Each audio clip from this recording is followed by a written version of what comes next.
俄军在基辅方向开始收缩，是要准备一场大决战。俄乌下一轮谈判能不能谈出结果，可能就看这一轮豪赌。各位网友，大家好，我是罗小飞。前几天呢，俄乌谈判应该又是没有达成什么实质性的一致。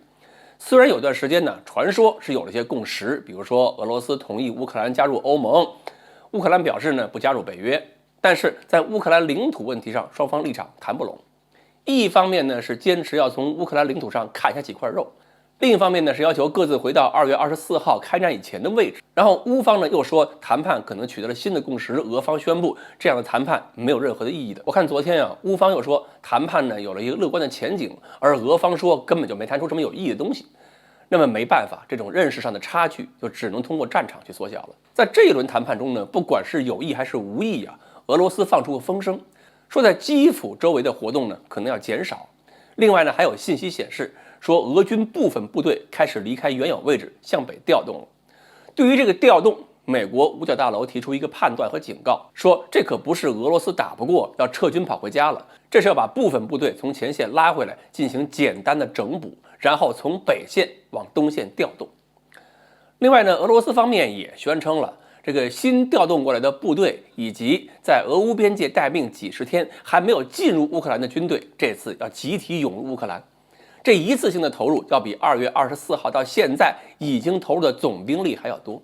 如果真是这样，那就是把几乎整个俄罗斯陆军全塞进去了。这一定要搞一次大决战，否则这么多兵力涌进去带来的后勤压力也是巨大的。不速战速决，俄罗斯自己都受不了。俄罗斯还说呢，5月9号要在红场进行胜利大阅兵。至于说决战方向呢，美国估计是俄罗斯要攻击顿巴斯，但俄罗斯就非反着说我们在基辅的活动虽然减少了，但是下一轮还是要重点围攻基辅和切尔尼戈夫。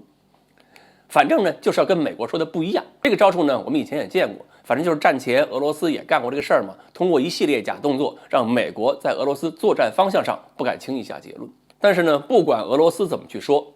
乌军现在的动作表明，他们判断马里乌波尔战斗结束之后，围绕乌军东部集团的大决战就要打响了。那么既然俄罗斯要从基辅附近抽调兵力，乌克兰的动作就是主动出击，积极跟俄军交火，保持接触，甚至开始用导弹打击俄军后撤途中的渡口。乌军这么干是想死死黏住北线的俄军，其目的在于让俄军的部队不能轻易脱离接触。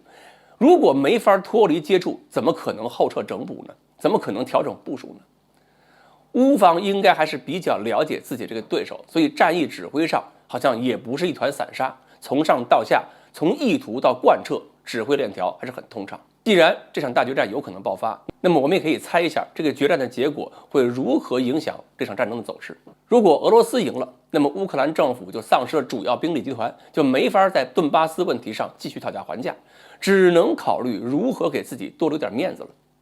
俄罗斯呢，就是度过了最艰难的时刻，彻底为战后格局扎稳了脚跟。但是如果俄罗斯在东线又打成马里乌波尔这样的旷日持久的战斗，那么俄军在基辅周围和南线反而要承受更大的防御压力。而俄军如果又把这一仗打成了漫长的消耗战，在谈判桌上可能也会被迫降低调门，这都不是不可能的。